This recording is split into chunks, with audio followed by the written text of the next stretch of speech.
Hello, everyone, and welcome again to another Teacher Joseph podcast.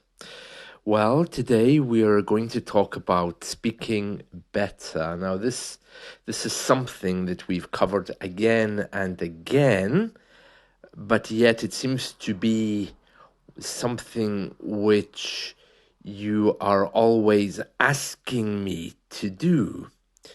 So we're just going to go over some tips about how to present yourself better in the English speaking world. Now, point number one, of course, very, very important, is to be confident. Many of you, just like myself, don't really enjoy speaking in a second language. It takes a lot of effort.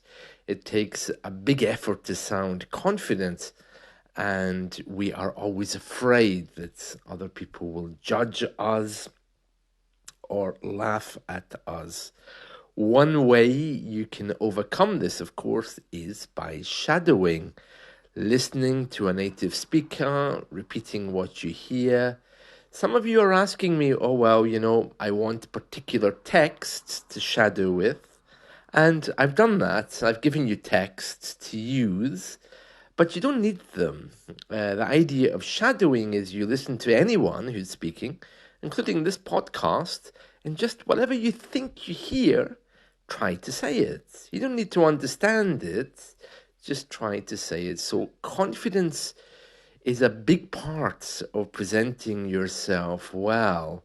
I mean, if you go to someone and say, "Oh, I'm sorry, my English is not very good. Where where is the train station?" You can see there that you are creating a hole for you to jump into, as we say in English. Even without much English, excuse me, train station, where is it? Please. Don't forget to please. It sounds more confident. Or, of course, you could say, deep breath, hello, where is the train station, please? But probably we don't use so much intonation to ask basic questions.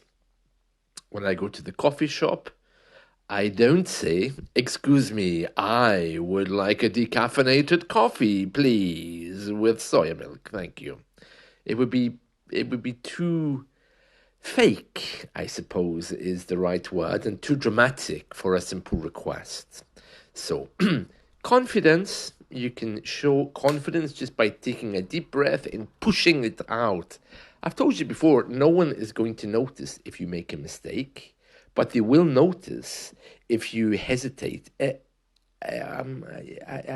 don't know this word. Everyone will look at you. But if you just say the word wrongly, no one's going to notice.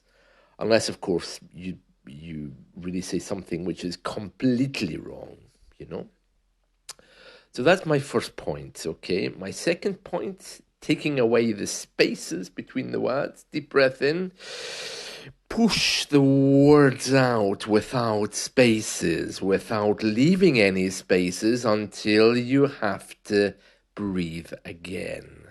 Okay, so let's compare two things. I am going to the shops today.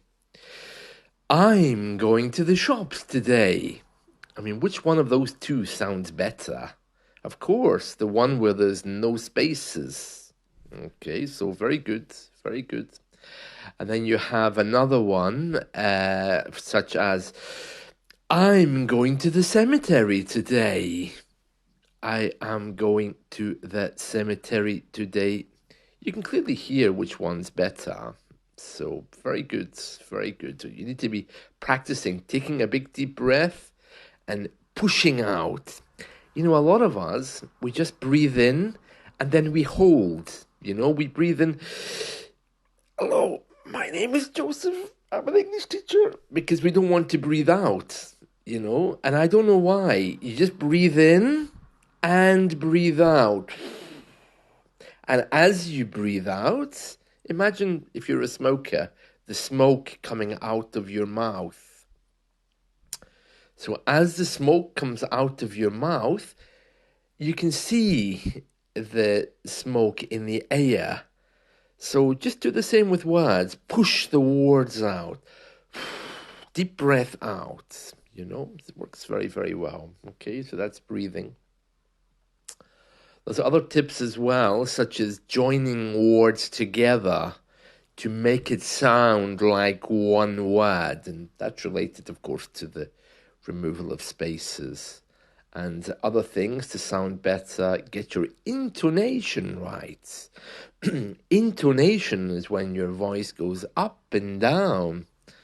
I was asked yesterday about intonation and whether some intonation is right or other intonation is wrong. There isn't such a thing as right or wrong intonation. That's not the way it is. Okay, so we use intonation as a way just to melodically add emphasis to what we mean. So if you compare, for example, how are you today? I'm fine. Fine. Well, fine, I suppose. So different intonations help to clarify the meaning, especially since, because of our politeness, we always use positive words. Oops, sorry, I dropped the telephone there because I'm recording this on my telephone and I just dropped you all. Sorry about that. I was just saying about intonation, all right, and how we use it. So that's also very important. But you know, these points I'm mentioning, they don't exist alone, okay? They actually are all connected. Breathing and intonation is very much connected. Confidence is connected to both of these things.